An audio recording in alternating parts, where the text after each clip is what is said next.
Rekan-rekan sekalian, sekarang kita masuk ke modul berikutnya, yaitu metode-metode penentuan posisi dengan GPS. Minggu lalu kita sudah lihat prinsip dasar penentuan posisi dengan GPS. Sekarang coba kita lihat metode-metode penentuan posisi dengan GPS. Nah, coba kita lihat ini secara skematik ya. Metode-metode penentuan posisi dengan GPS. Jadi kita lihat di sini, kita coba bagi antara ada metode penentuan posisi yang absolut, yaitu menggunakan satu receiver, dan ada yang diferensial. Ini menggunakan dua receiver atau lebih ya. Nah, kedua metode ini bisa dilakukan secara statik ya, seperti yang kita jelaskan sebelumnya dalam prinsip dasar penentuan posisi dengan GPS. Bisa satu receiver, kemudian receivernya diam, dan titik yang akan ditentukan posisinya juga diam ya. Dan bisa juga kinematik. Kinematik ini kita menentukan posisi sambil bergerak. Dengan kata lain, receivernya bergerak, dan tentunya posisi titik-titik yang akan ditentukan koordinatnya juga bergerak ya. Nah, dalam konteks absolut, diferensial, dan statik kinematik ini nanti kita lihat ada beberapa metode penentuan posisi yang dikenal ya. Misalnya kalau absolut statik, nanti kita punya yang namanya precise point positioning ya. Kalau pengamatannya dilakukan lama menggunakan receiver tipe pemetaan atau geodetik. Nah, nanti kita lihat ya di penjelasan-penjelasan berikutnya. Kemudian ada yang kalau dia absolut tapi kinematik, bisa juga menggunakan satu epoch seperti biasa ya, bergerak. Dan nanti ada metode yang namanya real time precise point positioning, RTPPP ya. Nah, ini seperti PPP juga di atas, dia menggunakan data fase, dan RTPPP ini juga menggunakan data fase. Jadi perlu disampaikan nanti memang kalau absolute static positioning itu bisa menggunakan data pseudo range dan data fase. Tetapi kalau untuk PPP atau PPP ini dia menggunakan data fase. Absolute kinematic positioning juga bisa menggunakan data pseudo range atau fase, tetapi di sini yang di highlight adalah real time precise point positioning (RTPPP). Dia menggunakan data fase. Kenapa? Karena memang PPP dan RTPPP ini memang perkembangan baru lah ya dalam metode-metode penentuan posisi dengan GPS. Nah, kemudian kalau dalam konteks diferensial atau relative positioning, kalau statik yang terkenal nanti ya survei statik ya. Meskipun nanti kita lihat ada yang namanya rapid static. Rapid static ini juga diferensial seperti survei statik, tapi waktu pengamatannya lebih pendek lah ya, lebih singkat daripada survei statik. Tapi nanti kita lihat lah ya berikutnya. Kemudian ada yang namanya pseudo kinematik, ada yang namanya stop and go, tapi kita lihat ya nantinya. Ini kira-kira sejumlah metode-metode penentuan posisi dengan GPS ya. Kemudian kalau diferensial kinematik nanti kita lihat ada yang namanya diferensial GPS. Jadi ini real time differential kinematic positioning tapi menggunakan data pseudo range. Ada yang namanya RTK. RTK ini real time real-time kinematic positioning tapi menggunakan data fase, makanya namanya real-time kinematic ya.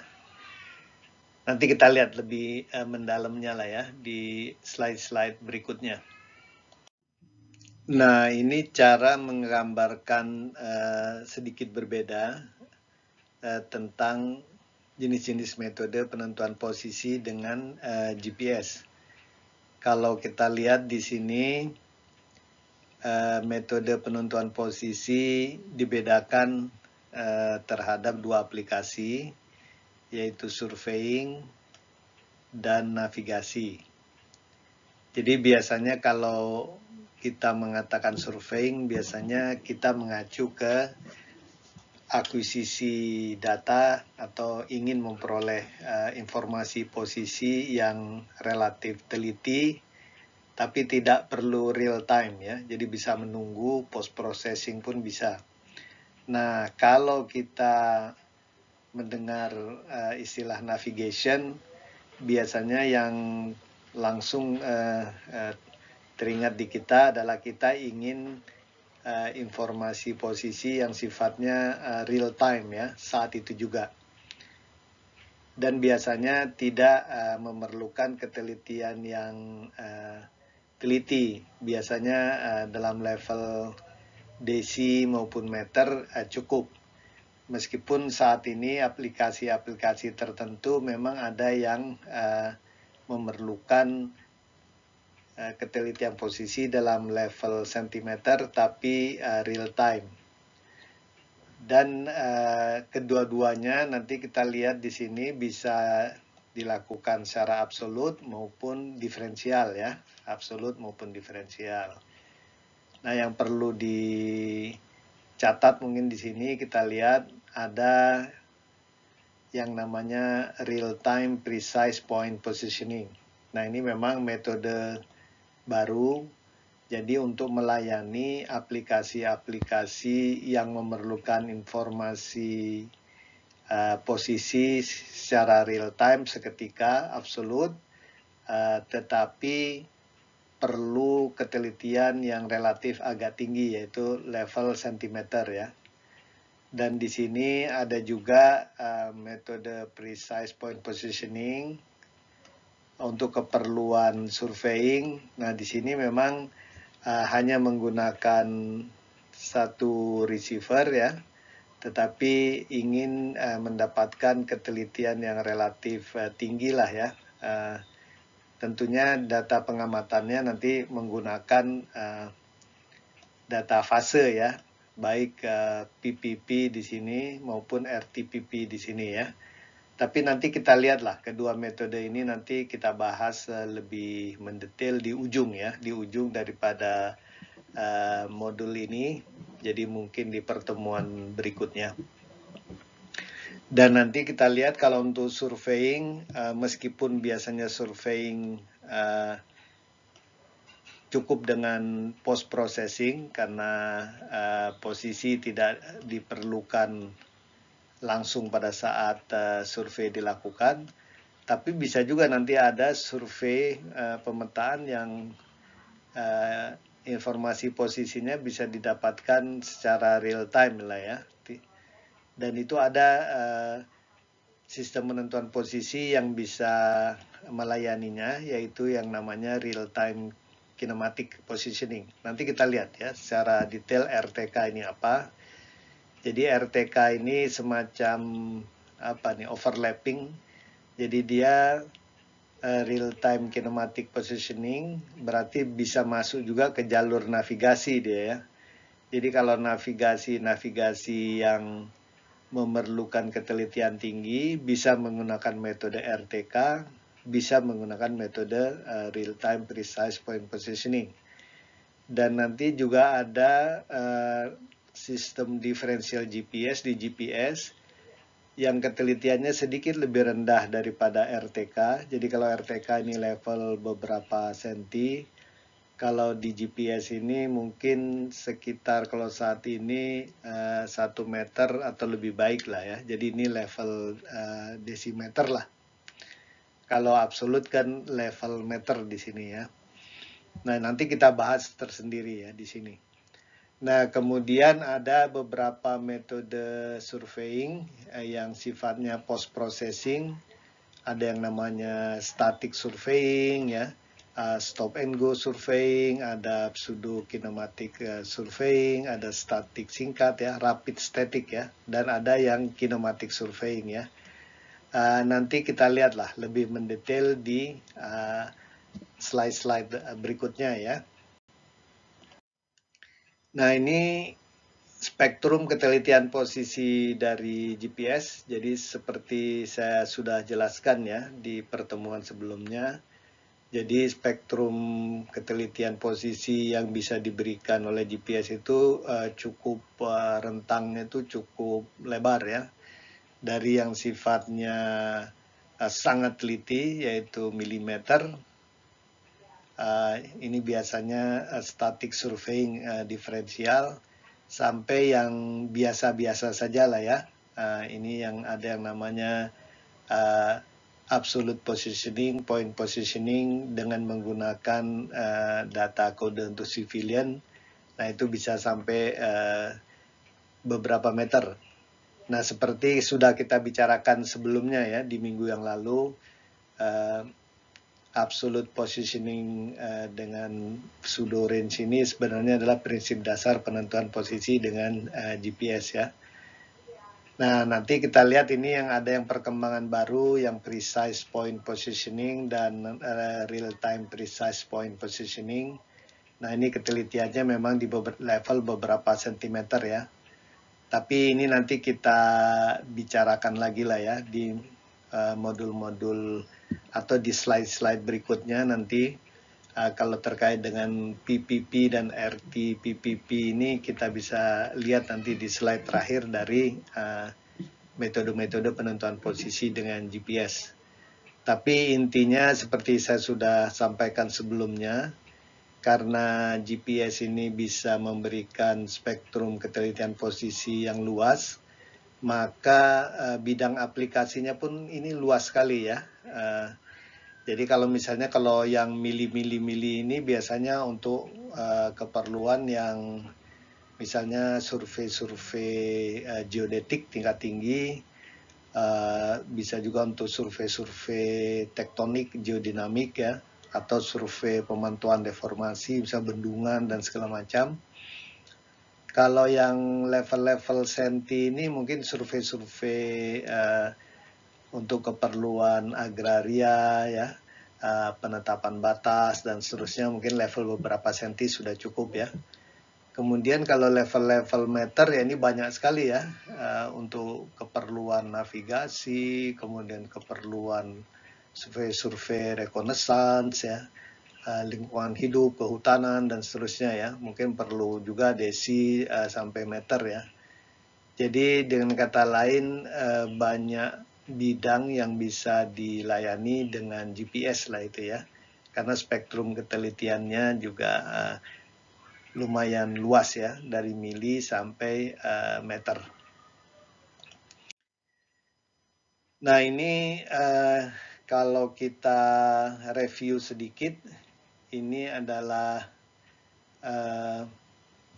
metode penentuan posisi yang paling dasar dengan GPS. Sudah kita bahas berkali-kali, yang namanya absolute positioning, atau kadang juga disebut dengan point positioning ya, karena dia menentukan koordinat point by point.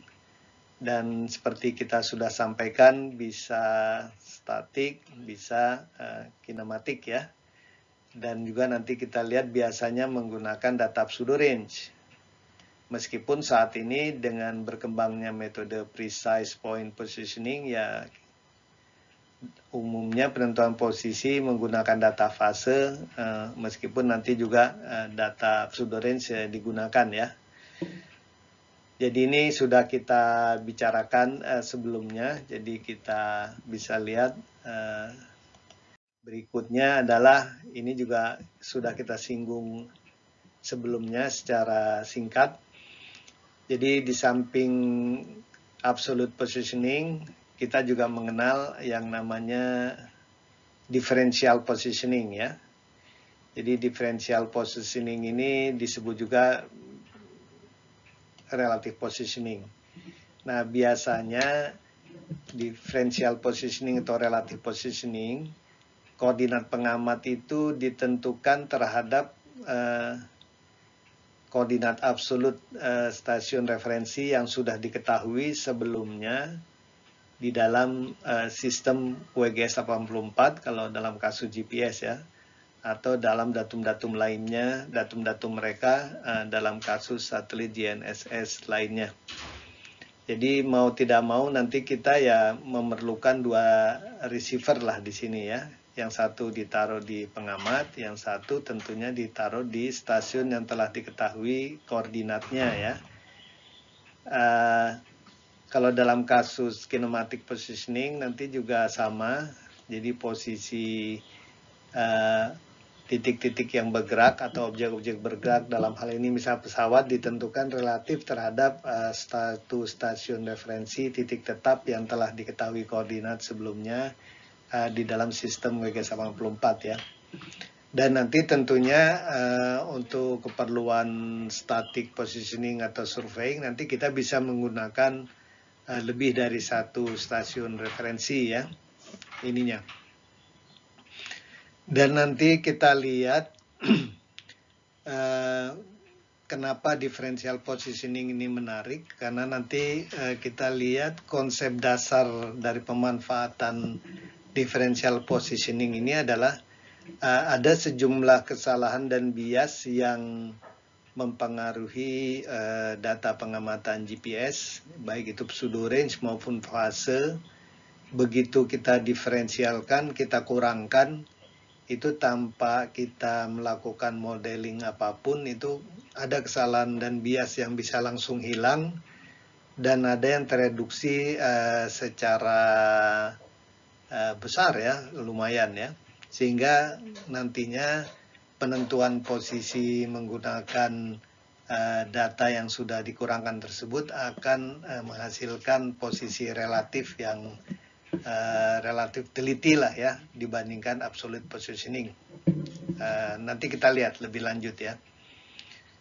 Dan perlu ditekankan di sini nanti efektivitas dari differencing proses ini tergantung jarak antara pengamat dengan stasiun referensi.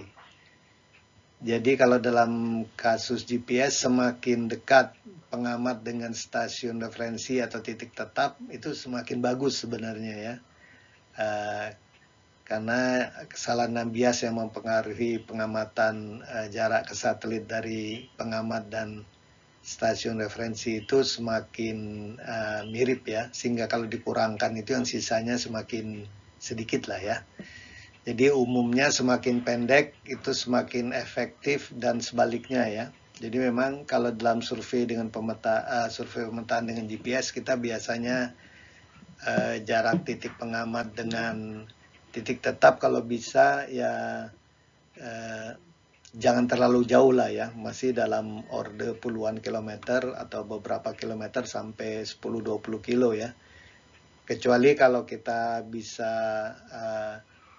mengolah data dengan baik, punya software ilmiah yang bisa menangani kesalahan dan bias yang lebih baik, maka jarak bisa diperpanjang ya.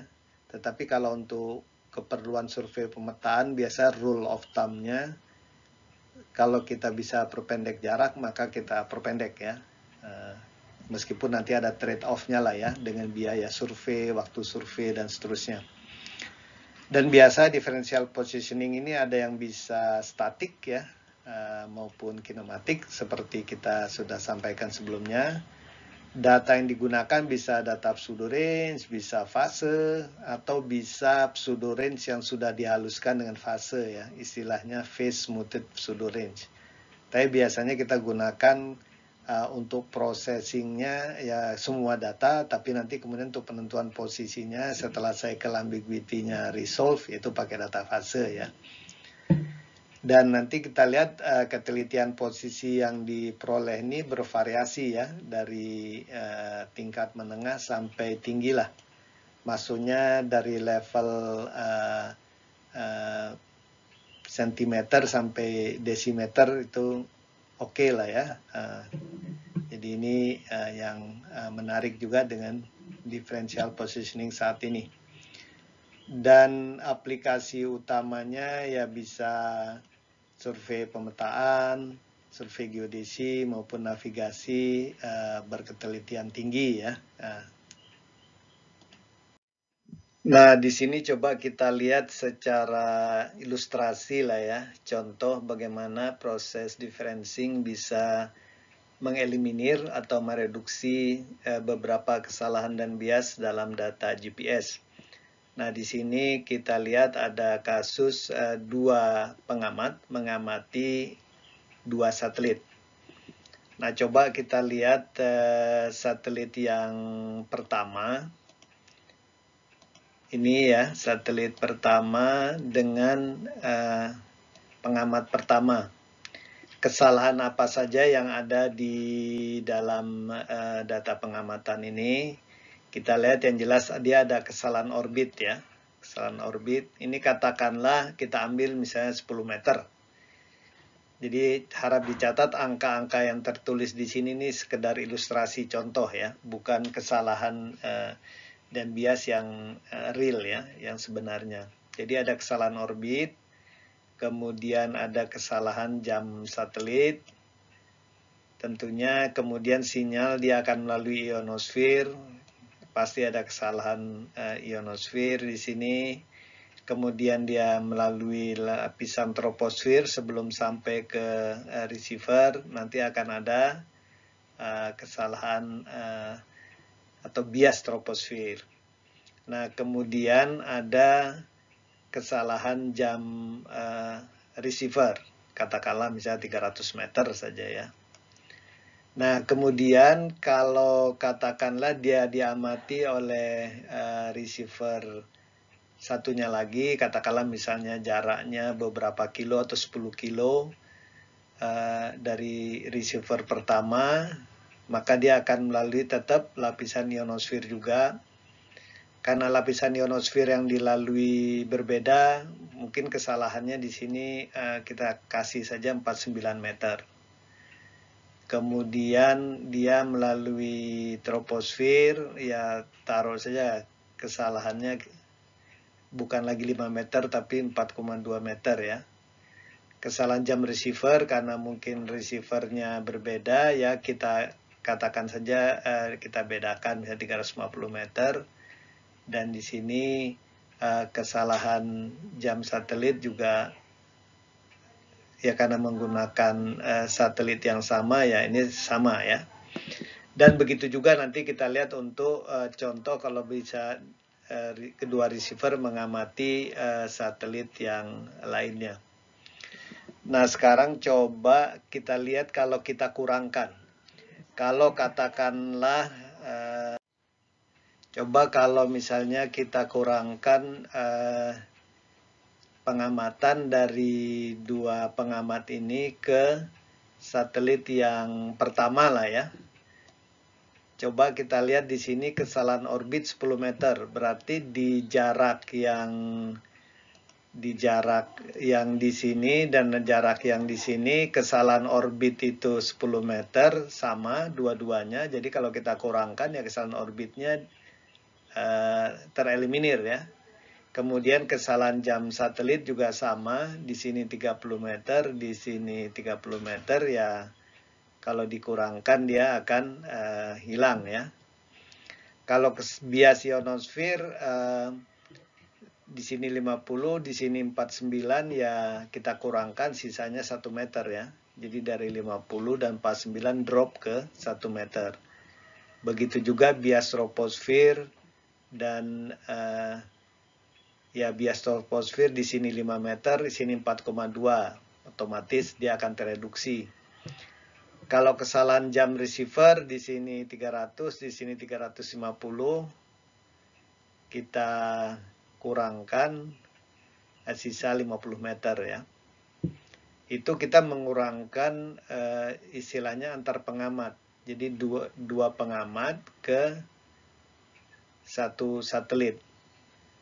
Sama ya, di sini kita juga punya 2 pengamat ke satelit yang lain, kita kurangkan juga jadi berkurang. Nah, coba bayangkan hasil pengurangan yang pertama tadi, jadi hasil pengurangan yang ini, kita kurangkan dengan hasil pengurangan yang ini ya. Jadi kalau ini terhadap satelit ini, yang satu lagi terhadap satelit yang kedua. Jadi di sini sudah kecil, di sini sudah kecil, kita kurangkan, kemudian ya otomatis akan mengecil ya. Jadi kalau kita mengurangkan jarak pengamatan ini, maka kita lihat dengan cepat bahwa kesalahan dan bias yang mempengaruhi data pengamatan GPS itu berkurang, drop ya, langsung. Ada yang langsung hilang, ada yang tereduksi, terdiskon ya, cukup banyak ya. Nah ini alasan kenapa differential positioning itu selalu lebih teliti daripada absolut ya, untuk kasus yang sama ya. Karena apa? Karena tanpa memodelkan apapun, dengan hanya mengurangkan data, kita bisa mengeliminir, mereduksi banyak kesalahan dan bias. Dan nanti kita lihat ini, dampak pengurangan data itu ada yang langsung dapat dieliminasi langsung ya.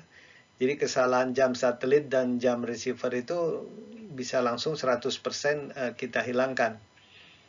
Nanti kita lihat kalau kita mengurangkan pengamatan dari 2 pengamat ke 1 satelit, kesalahan jam satelit itu akan hilang otomatis ya, kita kurangkan. Atau kalau kita mengurangkan pengamatan dari 1 pengamat ke 2 satelit, maka kesalahan jam receivernya yang hilang ya, 100%. Nah, kalau kesalahan orbit, ionosfer, dan troposfer ini tidak hilang 100%, tapi dia tereduksi lah ya, tereduksi cukup banyak. Dan ini tergantung jaraknya. Jadi kalau semakin receiver itu nanti semakin dekat, maka bias atau kesalahan orbit, ionosfer, dan troposfer itu juga akan tereduksi cukup besar ya. Tapi semakin jauh juga nanti efek reduksi atau diskonnya itu semakin mengecil lah ya. Nah, tapi ada kesalahan atau bias yang tidak bisa dieliminasi atau direduksi, yaitu multipath dan noise ya.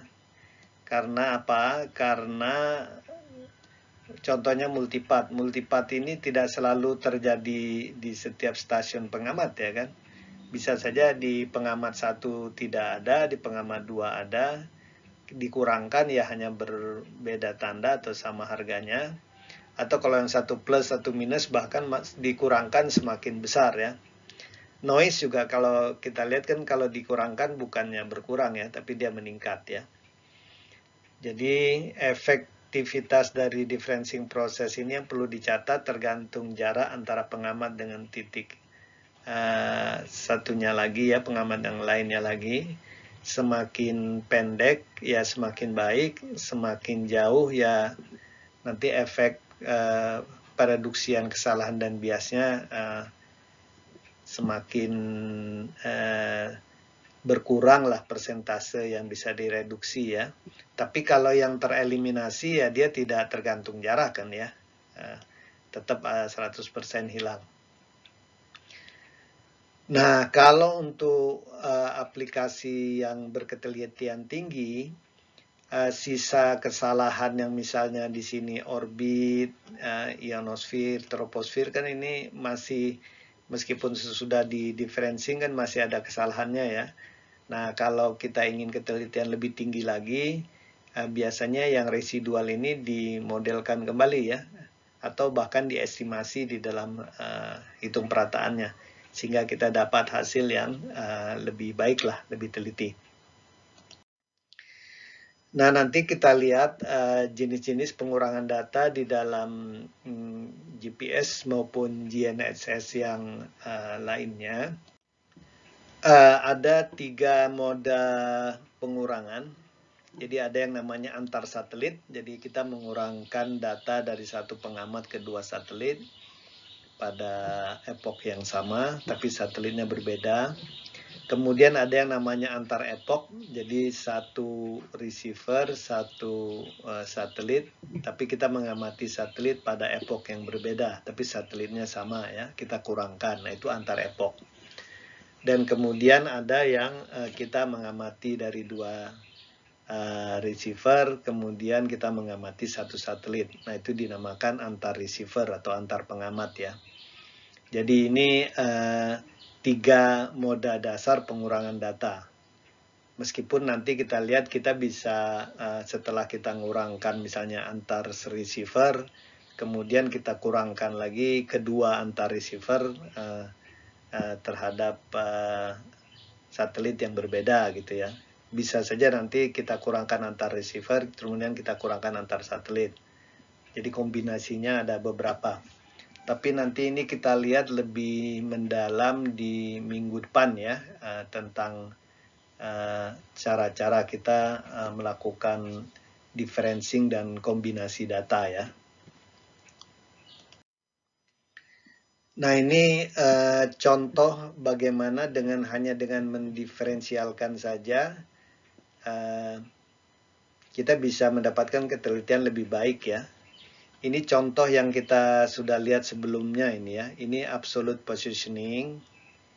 Ini pada saat kebijakan selective availability masih berlaku, yaitu April 97. Dan kita lihat ketelitian titik pengamat ini kita amati setiap 1 menit. Itu ya plus minus ya dalam box kira-kira box 100 meteran nih. Tapi plus minus 50 meter lah di sini ya. Tapi begitu data titik ini kita diferensialkan dengan stasiun referensi yang jaraknya sebenarnya cukup jauh juga ini ya, 140 km dari pengguna. Kita diferensialkan. Nah, kita lihat ini ketelitian data itu meskipun ini sama-sama masih menggunakan pseudo range ya. Jadi yang ini absolute positioning pseudo range, ini differential positioning pakai pseudo range. Kita lihat langsung ketelitiannya ya plus minus di dalam box 5 meter, bahkan dalam box 3 meter ini banyak berkumpulnya ya. Jadi hanya dengan mengurangkan data dengan stasiun yang jaraknya 140 kilo, kita langsung efek selective availability itu langsung drop ya. Nah ini juga salah satu alasan kenapa memang kemudian pemerintah Amerika itu menonaktifkan kebijakan SA ya, menghilangkan sejak Mei 2000. Karena memang sudah tidak bermanfaat lagi ya. Memang dulu pikirannya militer mereka tahu pasti, tapi differential positioning ini kan perlu waktu ya.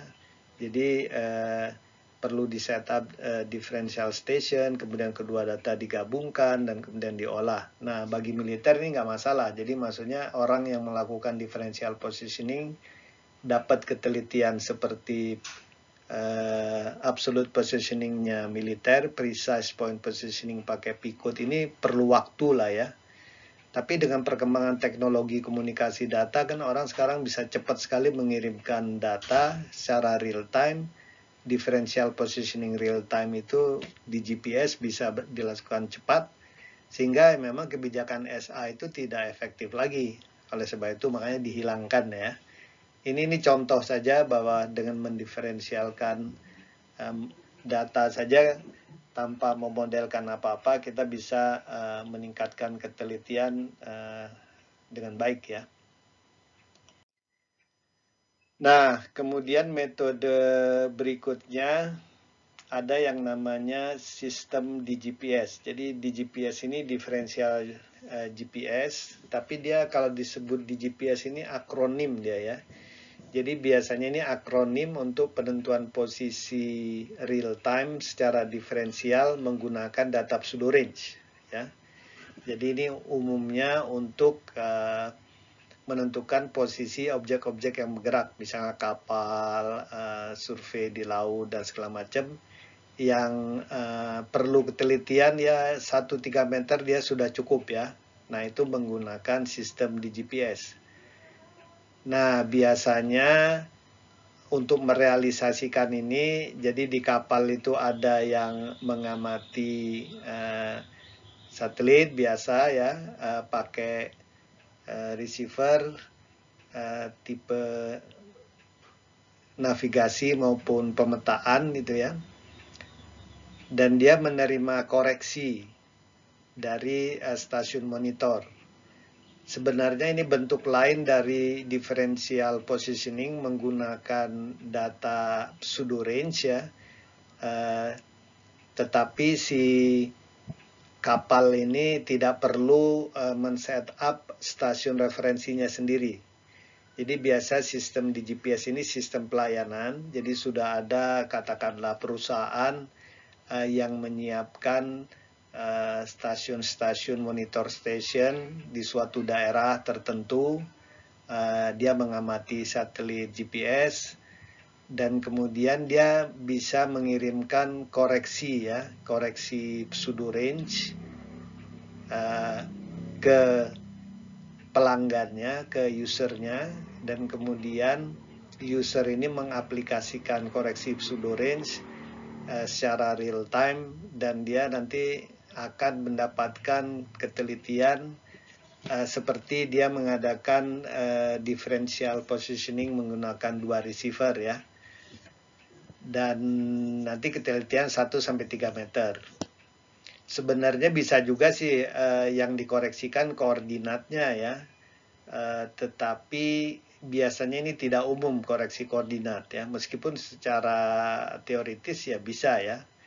Secara teoritis sebenarnya yang paling awal ya pengamat di sini mengirimkan data pseudo range-nya ke kapal, kemudian di kapal melakukan proses differencing seperti kita jelaskan sebelumnya, kemudian menentukan posisinya ya, menggunakan algoritma yang biasa ya, atau juga mengirimkan bukan data pseudo range-nya tapi koreksi terhadap koordinatnya. Tapi yang paling umum biasanya yang dilakukan adalah mengirimkan koreksi pseudo range. Backgroundnya adalah semacam ini. Jadi monitor station ini diketahui koordinatnya, koordinat satelit ini juga diketahui.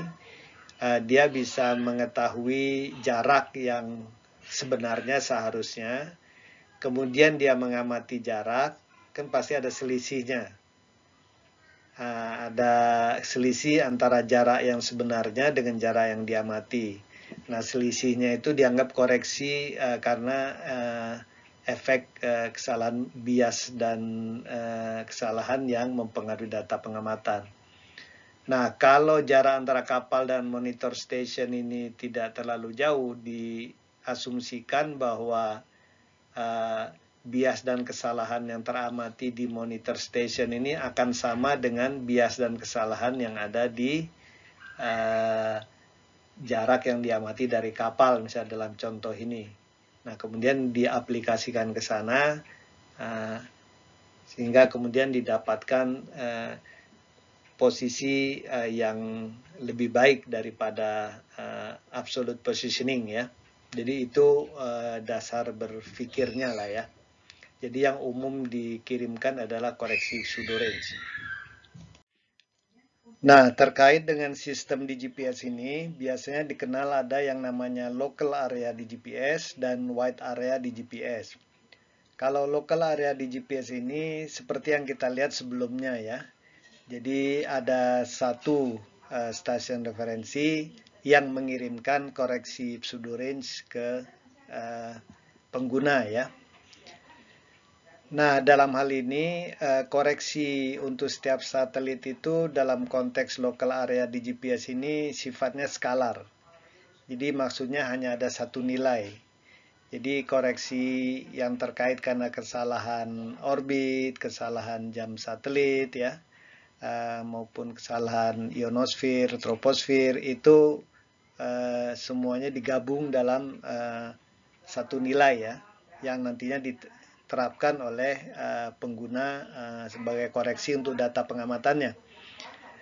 Dan biasanya local area di GPS ini untuk jarak yang dekat lah ya, antara stasiun referensi dan pengguna ya. Biasanya sih lebih pendek dari 100 kilo, tapi semakin dekat ya semakin bagus.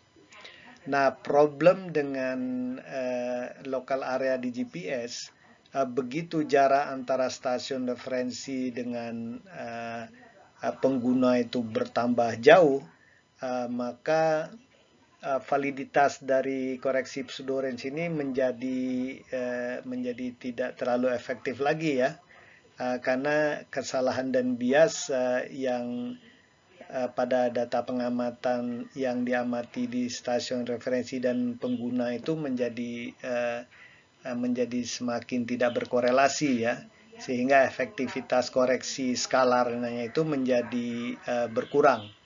Nah, oleh sebab itu untuk mengatasi problem cakupan dari di GPS ini, maka biasanya orang menggunakan beberapa stasiun referensi ya.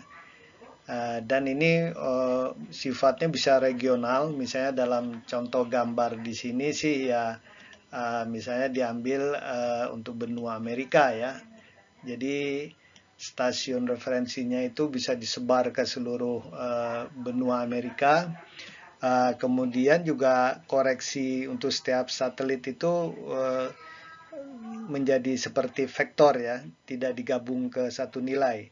Jadi nanti ada koreksi jam satelit, ada 3 komponen kesalahan orbit, kemudian ada parameter-parameter model ionosfer, mungkin juga nanti ditambahkan juga parameter dari model troposfer untuk wilayah tersebut ya, sehingga diharapkan meskipun jarak antara pengguna dengan stasiun referensi jauh, tapi ketelitiannya masih tetap baik lah ya. Nah, selanjutnya kita lihat yang namanya sistem RTK, singkatan dari Real Time Kinematic ya. Jadi kalau kita lihat sebelumnya ada yang namanya sistem di GPS. Jadi kalau di GPS itu Real Time Differential Positioning menggunakan data pseudorange. Kalau RTK ini sistem penentuan posisi real time diferensial tapi menggunakan data fase ya. Nah, oleh sebab itu yang kritikal dalam sistem RTK ini adalah tentang penentuan ambiguitas awal fase ya secara real time, atau katakanlah yang dinamakan biasanya on the fly cycle ambiguity resolution ya. Nah, sekarang memang sudah banyak algoritma-algoritma yang berkembang untuk penentuan on the fly cycle ambiguity ini ya. Tapi di sana tumpuannya di sana ya. Dan biasanya kalau dalam sistem RTK ini monitor station itu mengirimkan seluruh data fase dan juga pseudorange. Lebih baik kalau data 2 frekuensi ya, secara real time. Kenapa kita perlu data 2 frekuensi lebih baik? Pertama, dia bisa mengeliminir bias ionosfer order pertama, dan kedua juga nanti kita bisa menentukan cycle ambiguity itu akan lebih baik, lebih cepat ya. Karena kalau kita nanti punya data 2 frekuensi, nanti kita bisa melakukan berbagai kombinasi dari fase sinyal GPS ya, untuk mempermudah penentuan cycle ambiguity. Nanti kita lihat di minggu depan lah ya, pada saat kita berbicara tentang bagaimana kita melakukan differencing dan kombinasi data-data GPS ya. Nah, karena untuk penentuan cycle ambiguity ini biasanya perlu waktu, jadi ada istilahnya waktu inisiasi lah ya untuk penentuan ambiguitas fase awal. Biasanya nanti sistem RTK ini kita akan mendapatkan ketelitian yang teliti 1,5 cm setelah waktu inisiasi ini selesai atau waktu konvergensi untuk penentuan cycle ambiguity-nya ya. Jadi setelah cycle ambiguity itu bisa ditentukan, kemudian sesudah itu kita bisa dapat ketelitian 1-5 cm lah biasanya ya. Dan RTK ini bisa kita gunakan untuk objek-objek yang diam.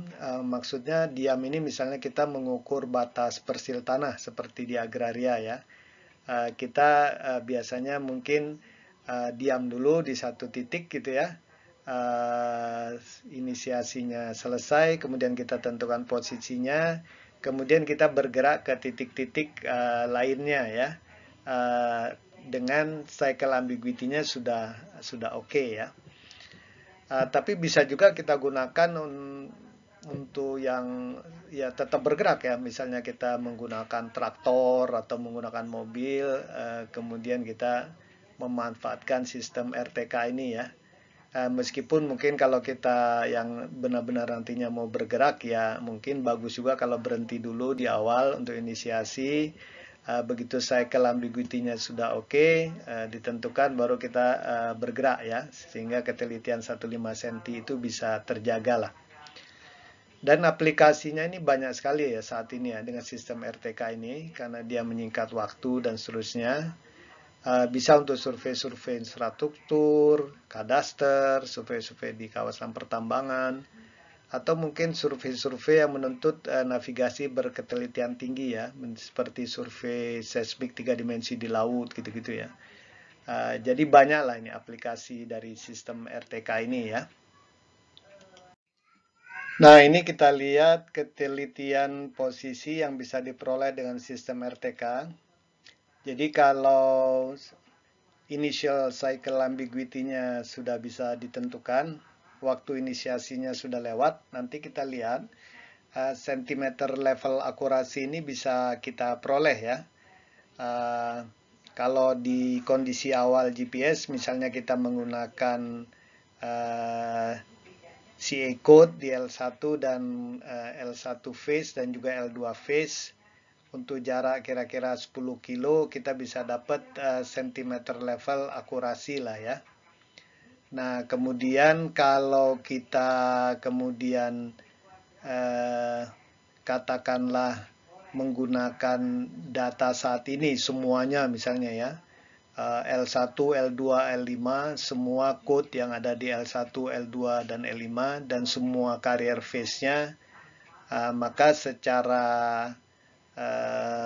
teoritis kita bisa memperpanjang jarak antara pengguna dan monitor station sampai kira-kira jarak 100 kilo lah ya. Dengan ketelitian tetap kita bisa capai sentimeter level akurasi. Tapi tentunya dengan catatan bahwa komunikasi data antara stasiun referensi dengan pengguna tetap bisa berlangsung baik ya. Karena memang problemnya kalau jaraknya sudah 100 kilo, nah makanya ini komunikasi data menjadi kritikal ya. Kecuali kalau kita menggunakan komunikasi menggunakan satelit ya. Coba selanjutnya kita lihat kendala yang ada dalam sistem RTK ya. Jadi ada beberapa kendala. Yang pertama adalah agar proses penentuan ambiguitas fase awal, initial ambiguity, dapat dilakukan secara baik dan cepat. Jadi agar on the fly ambiguity resolution-nya ini bisa sukses ya, berhasil dengan baik dan cepat, maka biasanya jarak antara pengamat dan stasiun referensi ini tidak boleh terlalu jauh ya. Maksudnya itu apa? Agar kesalahan dan bias yang mempengaruhi data-data pengamatan di stasiun referensi dan di pengguna itu masih relatif sama dan masih bisa dihilangkan dengan efektif menggunakan metode differencing ya, sehingga cycle ambiguity lebih mudah ditentukan. Nah, kemudian kendala kedua yaitu saluran komunikasi yang baik antara pengguna dan monitor station atau stasiun referensi ini harus selalu terjaga ya. Jadi ini memang kadang-kadang kendala kalau topografi atau kondisi medan di lapangan ini tidak memungkinkan hal-hal yang semacam itu ya. Meskipun ada caranya menggunakan komunikasi melalui satelit ya, meskipun tentunya ini akan mahal lah ya. Nah, kemudian yang perlu juga dicatat, nanti kita lihat lah ya di modul-modul berikutnya, penentuan cycle ambiguity awal ini memerlukan cukup waktu lah ya. Jadi biasanya kita katakan waktu inisiasi atau convergence time, waktu konvergensi, waktu untuk bisa menentukan initial ambiguity secara sukses ya, secara baik. Nah, biasanya ini akan tergantung kepada algoritma yang digunakan oleh sistem RTK tersebut dan oleh pengguna. Kemudian juga tergantung kepada kuantitas dan kualitas data yang tersedia. Oleh sebab itu, makanya memang dalam sistem RTK, kalau kita punya data dua frekuensi itu akan lebih baik lah ya. Semakin banyak data kode yang kita gunakan dan juga fase misalnya L1, L2, dan L5, maka nanti penentuan ambiguitas fasenya akan lebih cepat lah. Dan tentunya jarak antara pengguna dan stasiun referensi ya, semakin dekat biasa semakin baik.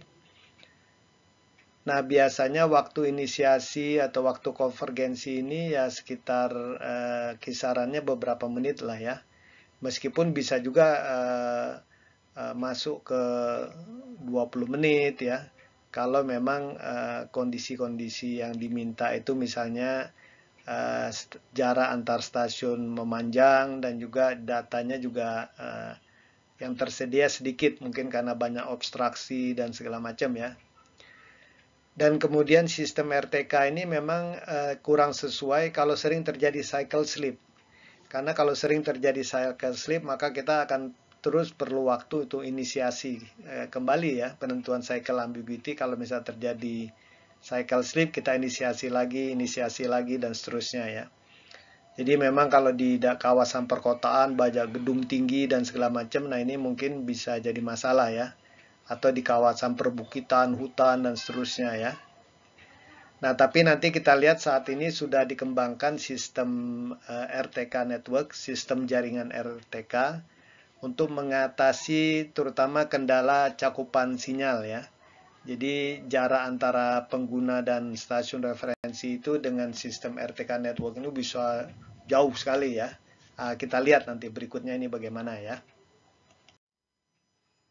Kita lihat sekarang metode RTK network.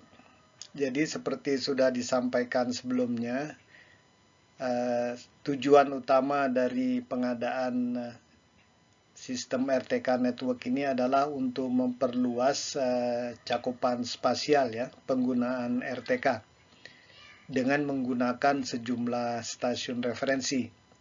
Kita lihat nanti saat ini bahkan cakupan spasialnya itu ada provider RTK yang sifatnya regional gitu ya.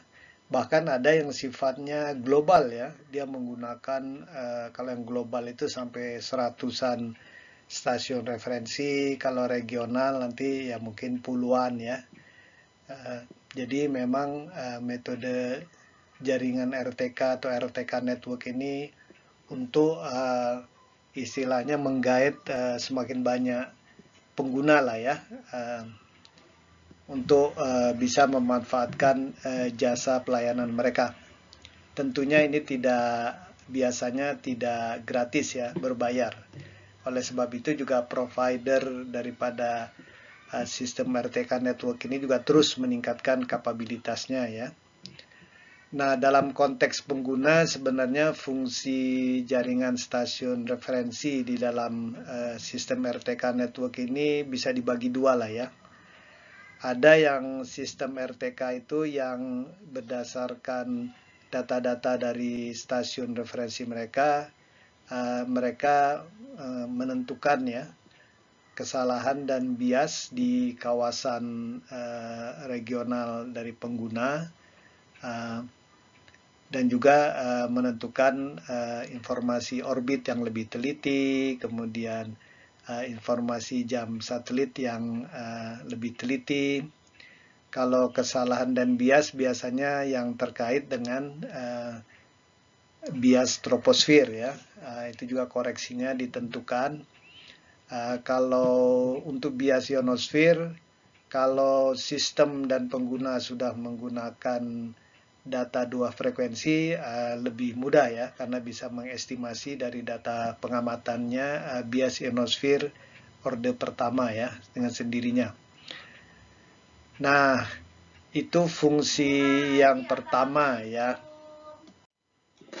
Dengan koreksi yang diterima dari sistem RTK network ini, maka kemudian user bisa menggunakannya untuk menentukan cycle ambiguity-nya lebih baik dan lebih cepat ya. Nah,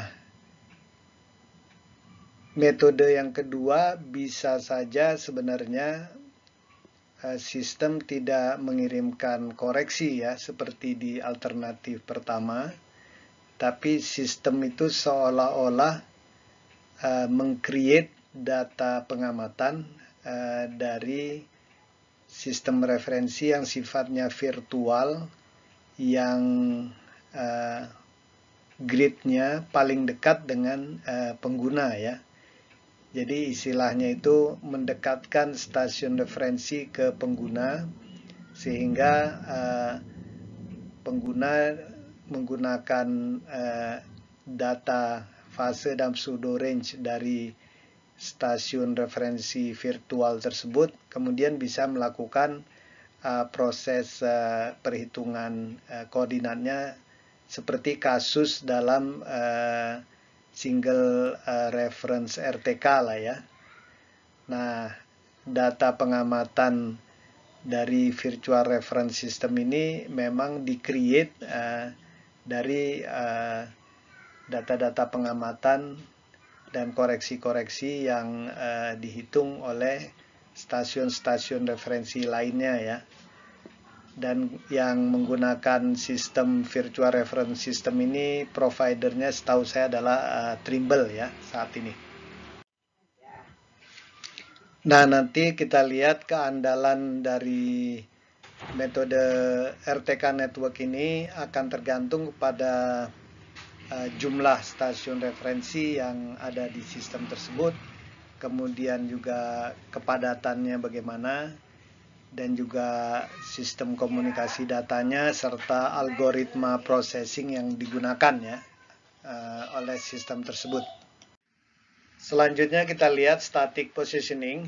Ini juga sudah kita singgung beberapa kali ya di dalam pertemuan sebelumnya. Jadi kalau static positioning berarti titik-titik yang akan ditentukan posisinya tidak bergerak, dan dia bisa ditentukan secara absolute static positioning, atau differential ya, static positioning. Dan karena dia static, kita bisa menggunakan data pseudo range, fase, atau kombinasi keduanya ya. Dan kelebihan utama dari static positioning adalah kita bisa mengamati data ini secara lebih fleksibel ya. Kita bisa berdiam di satu titik sesuai dengan waktu yang kita perlukan ya. Dan umumnya static positioning ini keandalan dan ketelitian posisi yang diperoleh itu umumnya tinggi lah ya. Kalau untuk differential positioning ya, kalau memang absolute dia bisa ya seperti biasa ya. Kalau absolute static positioning ya bisa meter, desi ya. Tapi kalau kita pakai diferensial, umumnya static positioning ini ordenya mili sampai senti itu bisa ya, apalagi kalau dia diferensial ya. Kemudian juga biasanya aplikasinya ini untuk penentuan titik-titik kontrol, survei pemetaan maupun survei geodetik lah ya ininya. Dan tentunya yang paling kita pahami di dalam dunia survei pemetaan dari metode metode statik ini adalah metode survei statik GPS ya. Jadi kalau kita katakan dia metode survei statik, maka otomatis dia menggunakan metode diferensial atau metode relatif ya. Receiver yang digunakan minimal 2, tentunya bisa saja lebih dari 2 ya, tergantung nanti kita lihat keperluan dan juga resources kita, sumber daya dan waktu survei yang harus ditaati, diselesaikan ya. Dan kemudian penentuan posisi biasanya sifatnya statik, titik-titik surveinya tidak bergerak, biasanya dalam hal ini ya titik-titik kontrol ya, atau batas-batas persil tanah, titik-titik patok batas wilayah dan lain-lainnya. Jadi sifatnya dia statik. Dan biasanya kalau kita bicara survei statik itu data utama yang digunakan untuk penentuan posisi adalah data fase ya. Meskipun nanti data pseudorange segala macam biasanya merupakan data tambahan untuk istilahnya itu membantu hal-hal lainnya, misalnya untuk membantu proses resolusi ambiguitas fase dan seterusnya ya. Tapi nanti untuk penentuan koordinat final biasanya menggunakan data fase. Dan biasanya metode survei statik ini menggunakan tipe receiver yang bisa merekam data lah ya. Bisa tipe pemetaan atau tipe geodetik ya. Biasanya bukan tipe navigasi. Dan pengolahan data umumnya dilakukan secara post-processing dan nantinya ketelitian posisi yang diperoleh ya umumnya relatif tinggi lah ya, dari mili sampai sentimeter ya untuk metode survei statik GPS ini. Nah ini coba kita lihat geometri jaring survei GPS. Jadi sebelumnya perlu disampaikan bahwa ada 2 moda dasar ya dalam geometri jaring survei. Ada yang moda jaringan, ada yang moda radial.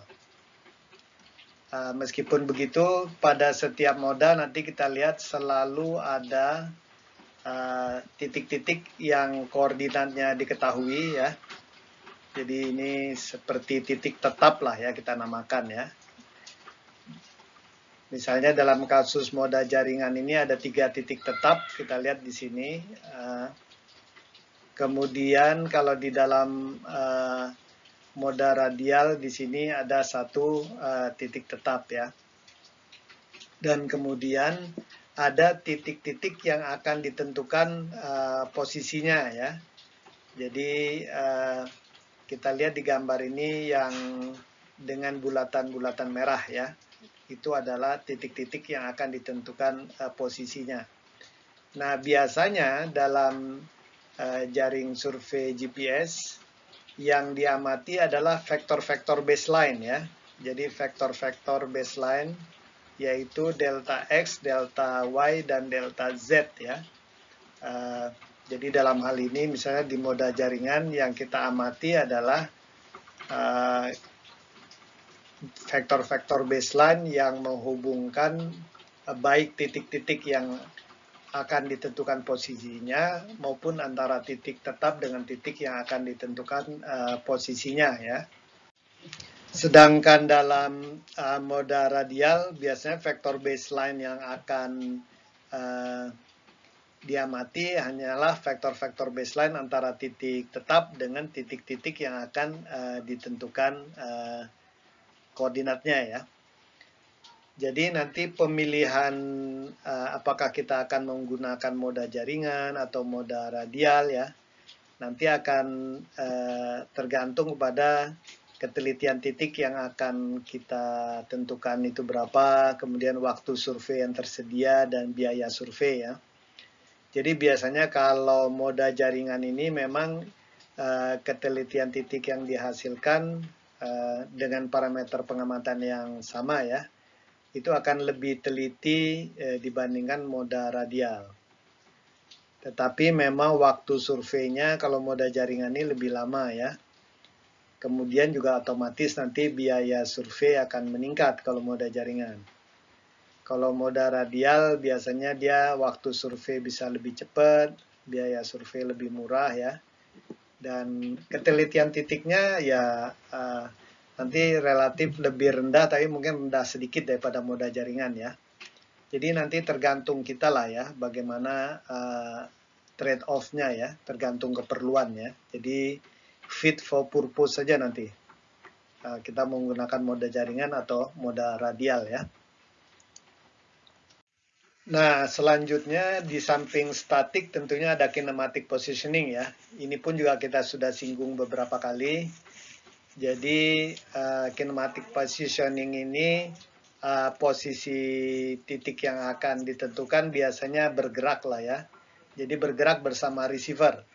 Dan biasanya ini kinematic positioning ini kondisinya memang receiver itu tidak bisa diam ya. Misalnya dalam kasus misalnya kita ingin menentukan posisi pesawat yang bergerak, atau misalnya kapal laut ya, kan tentunya nggak mungkin dia diam secara ajak gitu ya. Nah ini jadi kinematic positioning ini biasanya untuk memang kondisi di mana memang receiver itu bergerak dan tidak bisa diam dianya ya. Nah nanti biasanya kalau dalam konteks kinematic positioning ini selain posisi juga biasanya bisa juga ditentukan kecepatan, percepatan serta attitude. Attitude maksudnya orientasi daripada vehicle atau wahana gerak tersebut dalam beberapa sumbu koordinat ya. Biasanya misalnya kalau di wahana vessel di laut ada istilah pitching, rolling, yawing, dan seterusnya ya. Nah, kemudian sebagaimana statik ya, kinematic positioning kita bisa dalam moda absolut ya, ataupun moda diferensial ya. Dan kita bisa menggunakan data pseudorange, fase, atau kombinasi ya. Jadi mirip lah seperti di konteks static positioning. Kemudian juga bisa real time ya, kalau posisinya diperlukan saat itu juga, atau bisa juga post processing ya. Jadi nanti tergantung aplikasi dan kebutuhan lah. Kemudian kalau untuk real time differential positioning jelas ya diperlukan komunikasi data ya antara monitor station dengan receiver yang bergerak. Jadi nanti kita lihat ini variannya banyak lah ya dalam konteks real time differential positioning ini. Nah nantinya kalau kita perlu posisi kinematik yang bergerak tapi secara teliti ya tentunya kita harus menggunakan data fase. Nah problemnya dengan data fase cycle ambiguity resolution ya harus dilaksanakan. Nah kalau dia kinematik istilahnya dia seperti kita sudah sampaikan sebelumnya yaitu on the fly ambiguity resolution. Jadi ambiguitas fase ditentukan saat receiver itu bergerak secara on the fly ya. Kalau static on the fly resolusi ambiguitas mungkin lebih mudah ya ketimbang real time kinematic on the fly ambiguity resolution. Nah itu biasa lebih sulit ya. Nah memang kendala dengan kinematic positioning karena receiver tidak bisa bergerak tidak bisa diam ya maksudnya ya di suatu titik, maka biasanya ukuran lebih itu ya relatif lebih sedikit dibandingkan metode statik kan.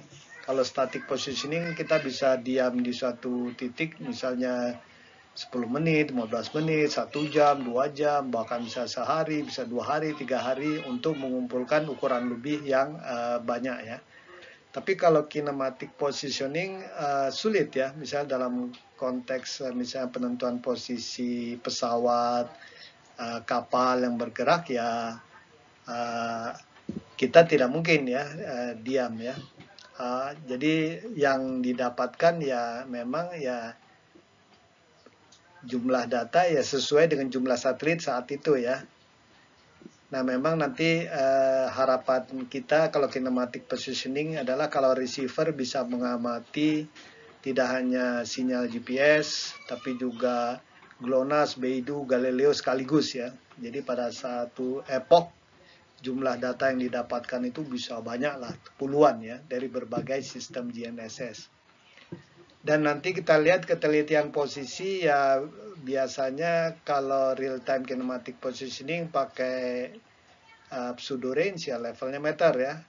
Kalau kemudian kita bisa pakai fase, setelah masa inisiasi, ambiguitas fase bisa ditentukan dengan baik, maka ketelitiannya bisa senti ya. Dan aplikasinya ini ya beragam ya, mulai dari ya navigasi, pemantauan, surveillance, guidance, fotogrametri, airborne gravimetri yang relatif perlu level-level senti ini ya perlu on the fly ambiguity resolution lah nantinya ya, dan pemanfaatan data fase ya. Jadi ini prinsip kinematic positioning ya. Nah ini sudah kita singgung sebelumnya, precise kinematic positioning. Jadi begitu ada kata precise berarti harus ada penggunaan data fase ya, dan dia diferensial. Kemudian karena menggunakan data fase dan dia kinematik, maka problem utamanya nanti kita lihat adalah ambiguitas fase harus ditentukan pada saat receiver itu bergerak. Istilahnya kalau dalam dunia GPS itu on the fly ambiguity resolution ya. Dan kalau ini bisa dilaksanakan ya memang nanti ketelitian sentimeter secara real time itu bisa diperoleh ya. Tapi memang biasanya penentuan ambiguitas secara on the fly ini tidak semudah kalau kita menentukan ambiguitas saat posisinya statik ya. Karena apa? Karena secara on the fly kinematik ini data yang tersedia itu ya tidak terlalu banyak ya. Jadi sejumlah satelit yang kita amati saja ya. Jadi nanti memang ini akan lebih menantang lah ya. Saat ini memang sudah ada sejumlah metode algoritma untuk menentukan ambiguitas fase secara on the fly. Tapi biasanya nanti kita lihat ada semacam waktu inisiasi lah ya. Jadi biasanya begitu dimulai gitu on gitu ya, biasanya receiver perlu waktu dia mengumpulkan sejumlah data. Kemudian sesudah beberapa menit mungkin nanti baru ambiguitas fasenya dari satelit-satelit yang teramati itu bisa di-resolve dengan baik. Nah baru sejak itu ke depan kita bisa mendapatkan ketelitian sentimeter lah ya. Dan nanti ya tergantung, kalau posisi mau diperlukan real time bisa, kalau mau diperlukan post processing juga bisa ya. Kalau post processing kan mungkin jadi apa ya, penentuan posisinya jadi lebih fleksibel lah ya. Kita bisa lebih nyoba-nyoba algoritma dan segala macam ya. Tapi umumnya kalau sesudah cycle ambiguity bisa ditentukan, kita bisa dapat ketelitian sentimeter lah ya, baik real time maupun post processing. Dan aplikasinya relatif banyak ya, misalnya untuk sistem pendaratan pesawat nanti ya, untuk kalibrasi altimeter satelit, kemudian studi oceanografi ya, arus, gelombang pasut dan lain-lainnya ya, bahkan pengamatan pasut di lepas pantai ya, pakai buoy yang dilengkapi dengan GPS receiver. Nah, nanti bisa kita diskusikan lebih lanjut lah nanti di topik-topik yang berikutnya lah mungkin nanti ya. Nah, sekarang coba kita lihat beberapa metode survei lainnya. Jadi ada yang namanya metode survei rapid statik singkat. Jadi ini biasanya versi yang lebih singkat daripada survei statik lah ya. Jadi misalnya kalau survei statik sesi pengamatannya 1-2 jam, nah ini survei statik 5-20 menit saja ya. Tapi semua prosedur pengumpulan data di lapangan seperti pada survei statik lah ya. Dan biasanya memang kalau rapid statik ini kita menggunakan moda radial lah ya. Kalau yang moda jaringan itu mungkin lebih tepatnya kalau survei statik ya. Tapi kalau untuk statik singkat mungkin kita menggunakan moda radial lebih pas lah. Dan biasa sebenarnya ini menggunakan differential positioning, data fase. Ya memang kuncinya kita perlu menentukan ambiguitas fase secara cepat ya. Karena sebenarnya kalau dalam survei statik itu kita nunggu 1-2 jam segala macam itu sebenarnya untuk mengumpulkan banyak data ya, sehingga kita bisa menentukan cycle ambiguity dengan baik. Nah, tetapi kalau misalnya nanti kita bisa menentukan cycle ambiguity lebih cepat, sebenarnya memperpanjang waktu pengamatan itu hanya untuk memperbaiki presisi daripada koordinat saja ya. Jadi kalau karena misalnya panjang baseline-nya tidak terlalu panjang, kemudian jumlah satelit yang diamati juga banyak, kemudian juga receiver yang digunakan tipe geodetik 2 frekuensi misalnya ya. Ya kita nggak perlu survei statik seperti biasa, mungkin survei statik singkat saja sudah memadai ya. Dan nantinya tentunya kita perlu software processing GPS yang relatif andal lah ya, yang bisa menentukan cycle ambiguity dalam waktu yang tidak terlalu lama lah. Dan juga nanti kondisi pengamatan, lingkungan pengamatan juga biasanya perlu relatif baik lah ya. Dan kemudian data 2 frekuensi seperti dikatakan ya memang lebih diharapkan lah lebih baik ya. Karena kalau kita punya data 2 frekuensi, bias ionosfer order pertama bisa diestimasi, kemudian jumlah data lebih banyak. Dan yang lebih penting lagi nanti penentuan cycle ambiguitas dari fase itu lebih mudah lah ya. Nanti kita lihat. Kita bisa melakukan kombinasi macam-macam lah dengan data 2 frekuensi atau bahkan kalau punya data 3 frekuensi ya lebih baik lagi ya. Dan ketelitian posisi kalau rapid statik ini kita memang mengejar orde senti lah ya. Kalau kita ngejarnya orde mili ya kita mau nggak mau ya harus lari ke survei statik dengan panjang pengamatan mungkin bisa sampai sehari atau 2 hari ya kalau mau mili ya. Tapi kalau survei statik singkat ini ya untuk keperluan yang memang misalnya kita perlunya cukup sentimeter misalnya ya untuk keperluan kadaster atau untuk keperluan batas ya sentimeter udah cukup ya nggak apa-apa ya kita pakai survei rapid statik. Dan aplikasinya nanti banyak lah ya. Jadi tinggal kebutuhannya apa, nah kemudian kita melakukan survei statik singkat. Dan nanti kalau kita bandingkan ya, jadi memang ya namanya juga rapid statik ya. Jadi memang dia memang tingkat produktivitas surveinya ya lebih tinggi ya, karena dengan waktu pengamatan yang sama mungkin jumlah titik yang disurvei lebih banyak dibandingkan survei statik ya. Meskipun perlu dicatat ya tetap metode statik ketelitian posisinya relatif lebih tinggi lah ya dibandingkan statik singkat.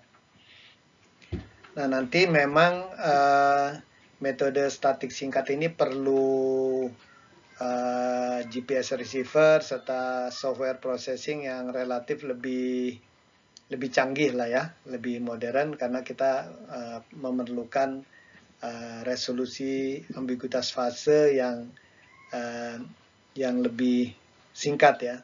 Meskipun begitu ya tentunya juga survei statik juga kalau dia mau milih ya dia memerlukan receiver GPS serta software yang bahkan lebih baik lagi ya di sana.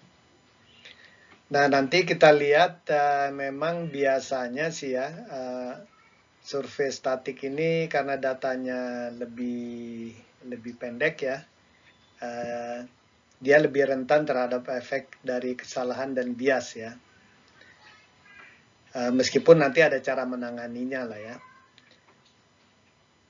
Nah, kalau dalam aplikasi sehari-hari memang biasanya sih metode statik dan rapid statik ini dikombinasikan ya. Jadi misalnya seperti gambar yang di bawah ini. Jadi kalau untuk titik-titik kontrol yang utamanya kita biasanya pakai istilahnya tuh moda jaringan daripada survei statik. Nah, kemudian kalau untuk titik-titik yang lebih banyak gitu ya, yang ketelitiannya mungkin tidak perlu satu orde dengan yang ditentukan dengan survei statik, kita bisa melakukan survei rapid statik ya, statik singkat. Jadi pesannya adalah, jadi dalam melakukan pekerjaan survei di lapangan kita perlu menerapkan prinsip fit for purpose ya. Jadi sesuai dengan tujuan survei tersebut. Jadi titik-titik mana yang perlu ditentukan lebih teliti, mana yang boleh sedikit kurang teliti, dan tentunya juga waktu survei yang tersedia, kemudian SDM, peralatan, dan juga biaya survei yang tersedia ya. Nanti tinggal dikombinasikan ya. Jadi memang biasanya kita mengkombinasikan survei statik dengan survei statik singkat ya. Jadi tidak perlu dibenturkan kedua metode ini, masing-masing punya istilahnya itu punya plus minus masing-masing. Nah nanti tinggal kita mengkombinasikan agar didapat hasil yang lebih efektif dan lebih efisien ya.